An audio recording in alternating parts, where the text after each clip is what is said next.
The Story of Civilization, Part 2. The Life of Greece, being a history of Greek civilization from the beginnings, and of civilization in the Near East from the death of Alexander to the Roman conquest, with an introduction on the prehistoric culture of Crete. Chapter 17, The Literature of the Golden Age. Section 6, Aristophanes. Part 1, Aristophanes and the War. Greek tragedy is more somber than the Elizabethan because it seldom employs that principle of comic relief by which, through a humorous interruption of the tragical, the auditor's tolerance for tragedy is increased.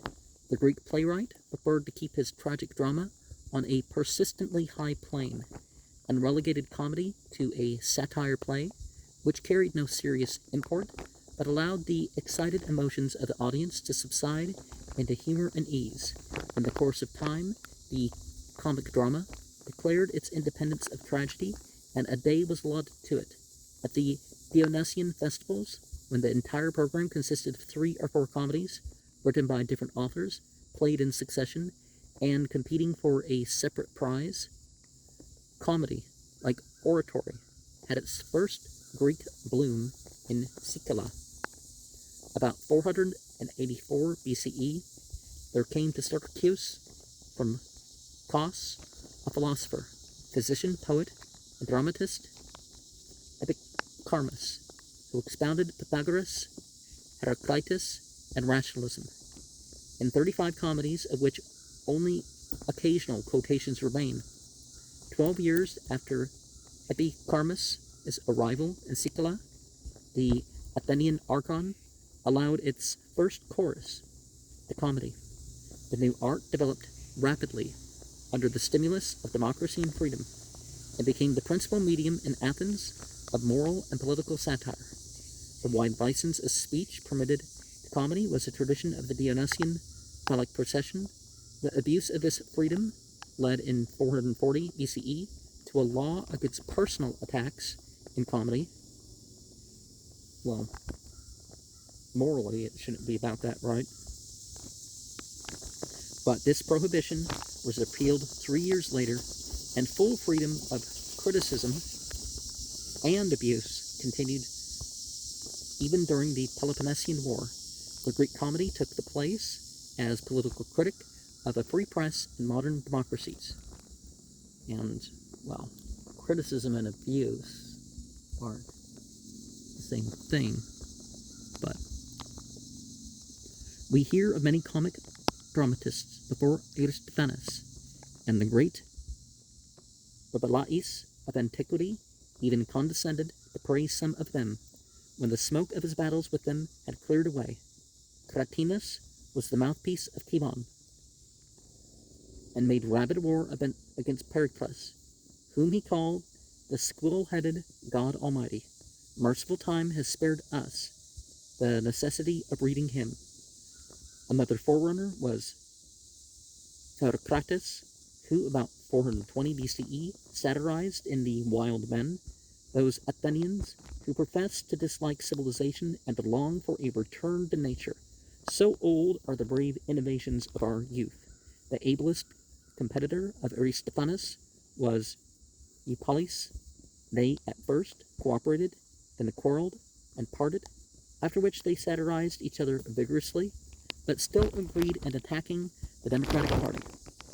If comedy, throughout the 5th century BCE, was hostile to democracy, it was partly because poets like money, and the aristocracy was rich, but chiefly because the function of Greek comedy was to amuse with criticism, and the Democratic Party was in power, since the leader of the democracy, Pericles, was sympathetic to new ideas like the emancipation of women and the development of a rationalist philosophy. The comic dramatists ranged themselves with suspicious anonymity against all forms of radicalism, and called for a return to the ways and reputed morals of the men of Marathon.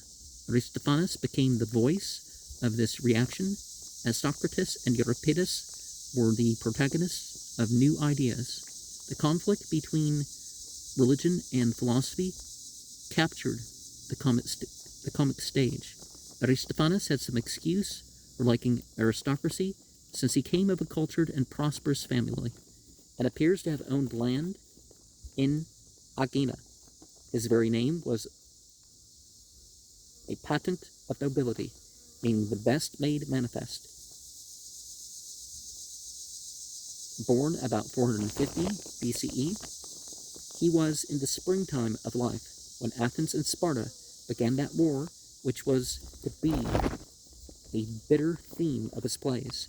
The Spartan invasion of Attica compelled him to abandon his country, estate, and come to live in Athens. He disliked city life and resented the sudden demand upon him to hate Megarians, Corinthians, and Spartans. He denounced this conflict of Greek killing Greek and called in play after play for peace. We need a figure like that in America today, right? After the death of Pericles in 429 BCE, supreme power in Athens passed into the hands of the rich tanner Cleon, who represented those commercial interests that wanted a knockout blow, i.e. the utter destruction of Sparta as a competitor for the mastery of Greece. In a lost play, the Babylonians, 426 BCE, Aristophanes subjected Cleon and his policies to such stinging ridicule that the burly Strategas prosecuted him for treason and had him fined. 2 years later, Aristophanes revenged himself by presenting the knights. Its leading character was Demos, i.e. the people, whose major domo was called the tanner. Everyone understood the transparent allegory, including Cleon, who saw the play, and the satire was so sharp that no actor would play the part of the tanner for fear of political misfortune. Whereupon Aristophanes took the role himself. Nicias, the name of the superstitious leader of the oligarchic faction, announces that an oracle has told him that the next ruler of Damas's house will be a sausage seller. Such a huckster comes along, and the slaves hail him as chief that shall be of our glorious Athens. Prithee, says the sausage seller, let me go wash my tripes. You make a fool of me. But one, Demosthenes, assures him that he has just the qualifications for ruling the people. Is he not a rascal and free from all education? The tanner, feeling that he is to be deposed, protests his services and his loyalty to Demos. No one except the harlots, he urges, has done so much for Demos as he. There is the usual Estraphanic burlesque. The sausage seller belabors the tanner with tripe and primes himself for an oratorical contest in the assembly by eating garlic. A contest in adulation ensues to see which of the candidates can praise Demos the more lavishly and deserve better of Demos and his belly. The rivals bring a feast of good things and lay them before Demos like a platter of pre-election promises. The sausage seller proposes that as a test of their honesty, each candidate's locker shall be searched. In the tanner's locker, a heap of succulent dainties is found, in particular, a massive cake, from which he has cut only a slice for Demos, a reference to a current charge that Cleon had embezzled some state funds. The tanner is dismissed, and the sausage seller becomes the ruler of Demos's house. The wasps, 422 BCE, so it's definitely not white Anglo-Saxon Protestant, right? Continues the satire on democracy in a milder and weaker vein. The chorus is composed of idle citizens dressed as wasps who seek to make an oboe or two every day by serving as jurymen, in order that they may, by listening to sycophants and letting confiscatory fines, vote the money of the rich into the coffers of the state and the pockets of the poor. But Aristophanes' ruling interest in these early plays is to ridicule war and promote peace. The hero of the Acarnanians, 425 BCE, is Dicaeopolis, honest citizen, a farmer who complains that his land has been devastated by armies so that he can no longer live by squeezing wine from his vineyards. He sees no reason for war, and is clear that he himself has no quarrel with the Spartans. Tired of waiting for the generals or the politicians to make peace, he signs a personal treaty with the Lacedaemonians, and when a chorus of war patriotic neighbors denounces him, he replies, "Well, the very Spartans, even I've my doubts and scruples whether they've been totally to blame. In every instance, altogether." The chorus, "Not to blame in every instance. Villain, vagabond, how dare ye? Talking treason to our faces to suppose that we will spare ye." He agrees to let them kill him if he cannot prove that Athens is as much to blame for the war as Sparta. His head is laid upon a chopping block, and he begins his argument. Presently, an Athenian general enters, defeated, blustering, and profane. The chorus is disgusted with him, and releases Dicaeopolis, who pleases all by selling a wine called Peace. It was a play of considerable audacity, possible only among a people trained to hear the other side, taking advantage of the parabasis or digression, in which the custom of comedy allowed the author to address the audience through the chorus or one of the characters. Aristophanes explained his function as a comic gadfly among the Athenians. Ever since our poet presented comedies, has he praised himself upon the stage, but he maintains that he has done you so much that is good.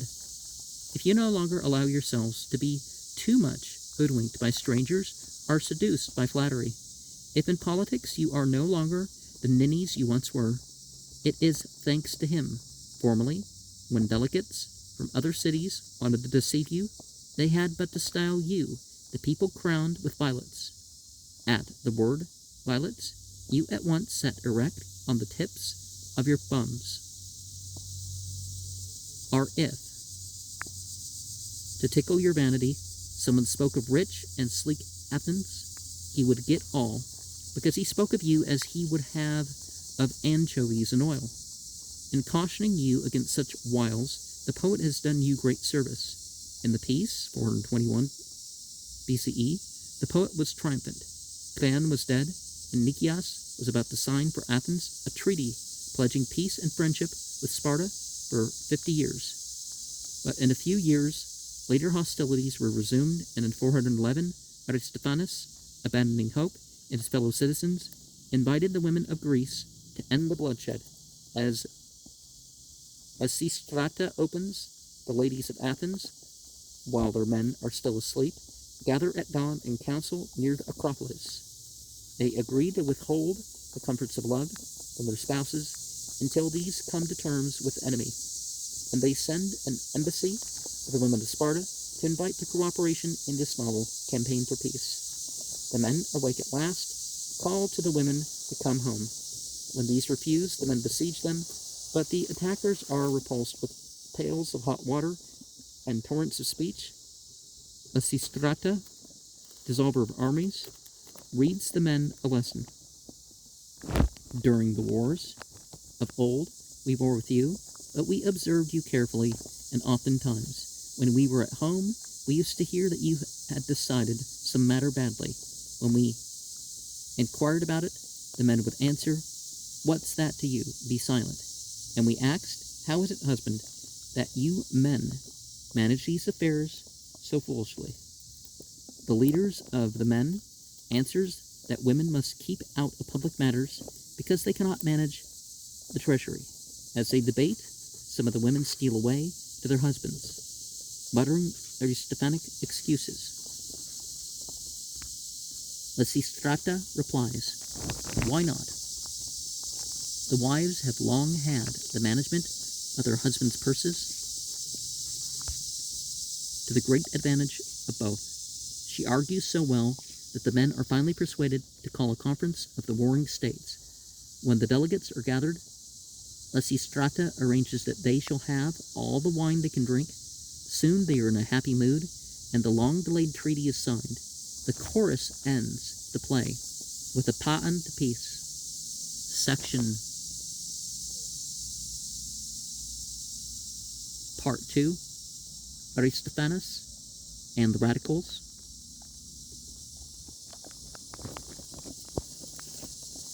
Behind the disintegration of Athenian public life, in the view of Aristophanes, lay two basic evils, democracy and irreligion.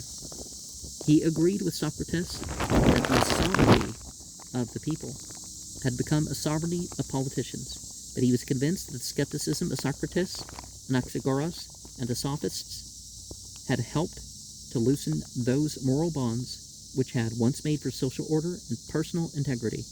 In the clouds he made uproarious fun of the new philosophy. An old-fashioned gentleman by the name of Strepsiades, who is looking for an argument that may justify him in repudiating his debts, is delighted to hear that Socrates operates a thinking shop where one may learn to prove anything if it is false. He finds his way to the school of very hard thinkers. In the middle of the classroom, he sees Socrates suspended from the ceiling in a basket, engrossed in thought, while some of the students are bent down with noses to the ground. Strep says, "What are those people doing, stooping so oddly?" The student says, They are probing the secrets that lie deep as Tartarus." Strep says, "But why, excuse me? But their hindquarters, why are they stuck up so strangely in the air?" The student says, "Their other ends are studying astronomy." Strepsiades asks Socrates for lessons. Socrates says, "By what gods do you swear? For the gods are not a current coin with us." Points to the chorus of the clouds. "These are the real gods."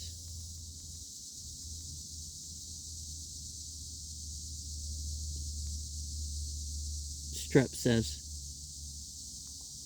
"But come, is there no Zeus?" Socrates says, "There is no Zeus." Strep says, "But who makes it rain then?" Well, ultimate divinity doesn't have to be there in a limited way, holding things, making it rain or whatever. Socrates says, "These clouds, for have you ever seen rain without clouds? But if it were Zeus, he ought to rain in fine weather as well as when clouds appear."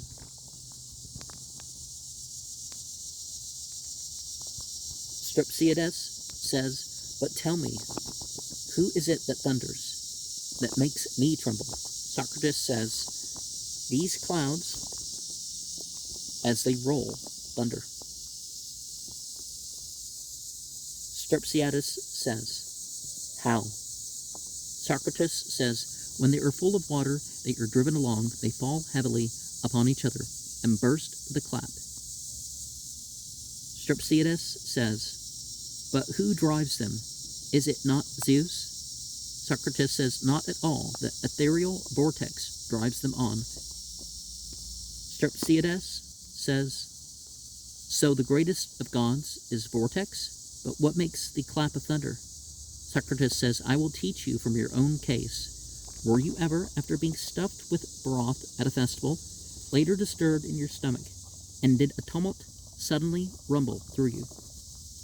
In another scene, Phidippides, son of Strepsiades, meets in personification just argument and unjust argument.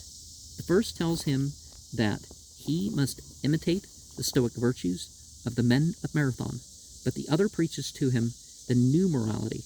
"What good," asks unjust argument, Have men ever gained by justice or virtue or moderation?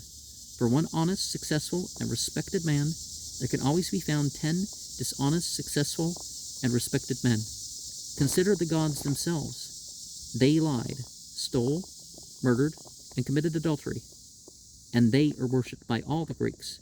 When just argument doubts that the most successful men have been dishonest, unjust argument asks him. Before we get into that, one of the things that we hear some of the jinn, do that sort of thing. So they think they're worshiping this, they're really worshiping, the...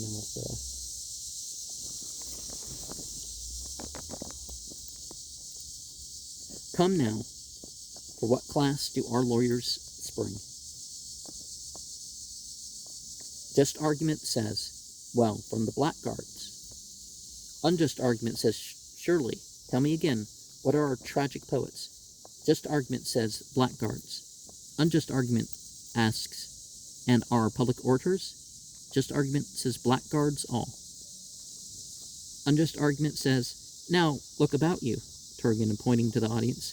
Which class among our friends here seems the most numerous? Just argument gravely examines the audience and says, the blackguards have it by a large majority.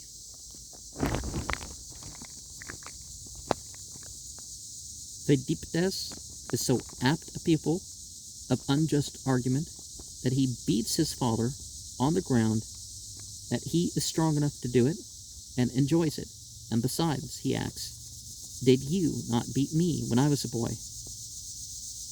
That's why you don't mistreat your children. One of the reasons for it. Strepsiades begs for mercy in the name of Zeus.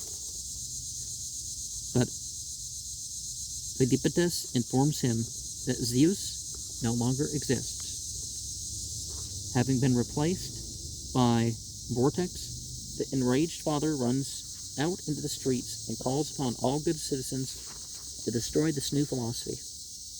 They attack and burn down the thinking shop, and Socrates barely escapes with his life.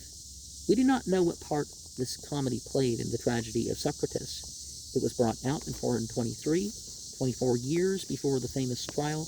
Its good-humored satire does not seem to have offended the philosopher. We are told that he stood throughout the performance to give his enemies a better shot. Plata pitches Socrates and Aristophanes as friends after the performance. Plata himself recommended the play to Dionysius I of Syracuse as a jolly extravagance, and maintained his own friendship with Aristophanes even after his master's death. Of the three accusers of Socrates in 399, one, Miletus, was a child when the comedy was presented, and another, Anarus, was on friendly terms with Socrates after the play. Probably the latter circulation of the play as literature did the sage more harm than its original performance. Socrates himself, in Plato's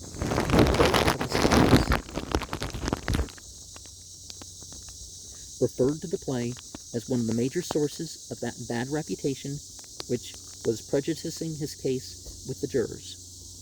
There was another target in Athens, at which Aristophanes aimed his satire, and in this case the mood was one of implacable hostility. He distrusted the skepticisms of the sophists, the moral, economic, and political individualism that was undermining the state, the sentimental feminism that was agitating the women, and the socialism that was arousing the slaves. All these evils he saw at their clearest in Euripides, and he resolved to destroy with laughter the influence of the great dramatist upon the mind of Greece. He began in 411 with a play which he called the Desmophoriazousa, from the women who celebrated in sexual exclusiveness the feast of Demeter and Persephone. The assembled devotees discuss the latest quips of Euripides against their sex and plan revenge. Euripides gets wind of the proceedings and persuades his father-in-law Mnesilochus to dress as a woman and enter the meeting to defend him. The first complainant alleges that the tragic dramatist has deprived her of a living.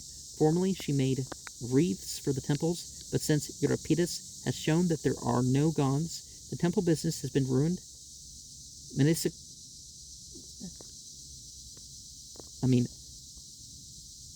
Mnesilachus defends Euripides on the ground that his worst sayings about women are visibly and audibly true, and are mild compared with what women themselves know to be their faults. Well, it depends on the woman, obviously. The ladies suspect that this traducer of the sex cannot be a woman. They tear off Mnesilachus's disguise, and he saves himself from dismemberment only by snatching a babe from a woman's arms and threatening to kill it if they touch him. As they nevertheless attack him, he unwraps the child and finds that it is a wineskin disguised to escape the collector of internal revenue. He proposes to cut its throat just the same, much to the distress of its owner. "Spare my darling," she cries, "or at least bring a bowl, and if it must die, let us catch its blood." Mnesilachus solves the problem by drinking the wine, and meanwhile sending an appeal to Euripides for rescue. Euripides appears in various parts from his plays, now as Menelaus, now as Perseus, now as Echo, and finally arranges Mnesilachus's escape. The frogs, 405 BCE, returns to the assault, despite Euripides' death. Dionysus, god of the drama, is dissatisfied with the surviving playwrights of Athens and descends to Hades to bring... Is it Ahdes? How do you spell Hades? To bring back Euripides. As he is ferried over to the lower world, a choir of frogs greets him with a croaking chorus that must have provided a month's catchword for young Athenians. Aristophanes pokes much fun at Dionysus in passing, and boldly parodies the mysteries of Eleusis. When the god arrives at Hades, he finds Euripides attempting to unseat Ascalus as king of all dramatists. Ascalus accuses Euripides of spreading skepticism and a dangerous casuistry, and of corrupting the morals of Athenian women and youth. Ladies of refinement, he says, have been known to kill themselves through shame at having heard Euripides' obscenities. Well, they need to deal with themselves in other ways, right? Before, if even hearing a bad thing, a pair of scales is brought in, and each poet throws into it lines from his plays, one mighty phrase of Ascalus. Here the satire strikes the older poet true, tips the scale against a dozen of Euripides. At last, Ascalus proposes that the younger dramatist shall leap into one scale with wife, children, and baggage, while he will guarantee to find a couplet that will outweigh them all. In the end, the great skeptic loses the contest, and Ascalus is brought back to Athens as victor, possibly a reference to the reputation of Ascalus's plays. The oldest known essay in literary criticism received the first prize from the judges, and so pleased the audience that another performance of it was given in a few days afterward, in a middling play called the Ecclesiazza, 393 BCE, i.e. the Assemblywomen. Aristophanes turned his laughter upon the radical movement in general. The ladies of Athens disguise themselves as men, pack the assembly, outvote their husbands, brothers, and sons, and elect themselves rulers of the state. Their leader is a fiery suffragette, Praxagora, who berates her sex as fools for letting themselves be ruled by such dolts as men, and proposes that all wealth should be divided equally among the citizens, leaving the slave uncontaminated with gold. We don't have to have this war of the sex and all that sort of stuff. The attack upon Utopia takes a more graceful form in Aristophanes' masterpiece, The Birds, 414 BCE. Two citizens who despair of Athens climb up to the abode of the birds, hoping to find there an ideal life. With the help of the birds, they build, between earth and heaven, a utopian city. Nephalakagya, or Cloud Cuckoo Land. Okay.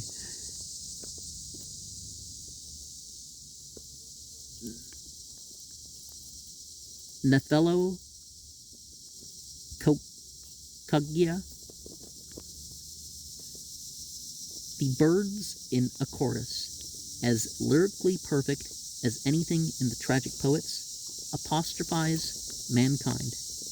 Ye children of man, whose life is a span, protected with sorrow from day to day, naked and featherless, feeble and querulous, sickly, calamitous creatures of clay, attend to the words of the sovereign birds, immortal, illustrious, lords of the air, who survey from on high with a merciful eye your struggles of misery, labor, and care. The birds plan to intercept all communication between the gods and men. No sacrifice shall be allowed to mount to heaven. Soon, say the reformers, the old gods will starve and the birds will be supreme. New gods are invented in the image of birds, and those conceived in the image of men are deposed. Finally, an embassy comes from Olympus, seeking a truce. The leaders of the birds agrees to take as his wife the handmaid of Zeus. Part 3, The Artist and the Thinker. Aristophanes is an unclassifiable mixture of beauty, wisdom, and filth. When the mood is upon him, he can write lyrics of purest Greek serene, which no translator has ever yet conveyed. His dialogue is life itself, or perhaps it is swifter, racier, more vigorous than life dares to be. He belongs with Rabelais, Shakespeare, and Dickens.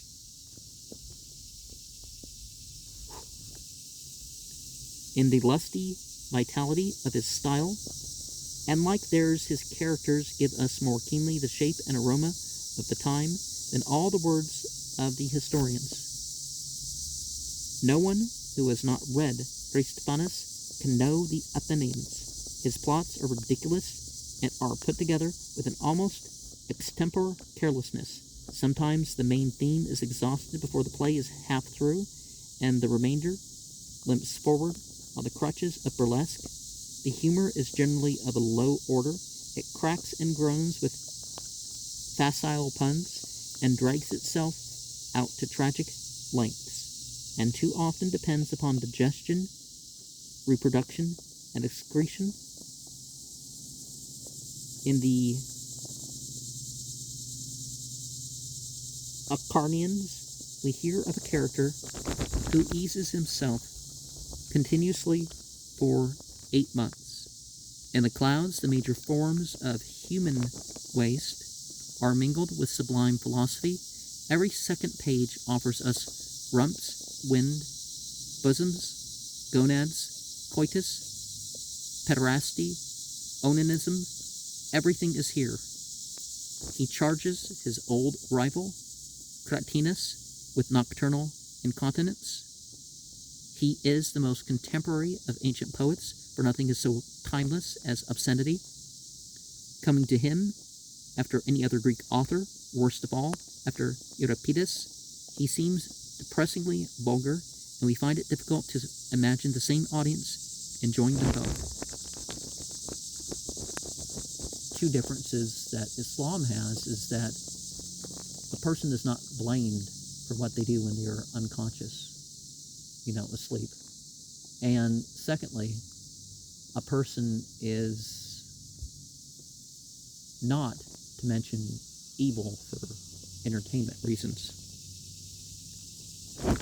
If we are good conservatives, we can stomach all this on the ground that Aristophanes attacks every form of radicalism and upholds devoutly every ancient virtue and vice. He is the most immoral of all Greek writers known to us, but he hopes to make up for it by attacking immorality. He is always to be found on the side of the rich, but he denounces cowardice. He lies pitilessly about Euripides, living and dead, but he assails dishonesty. He describes the women of Athens as unbelievably coarse, but he exposes Euripides for defaming them.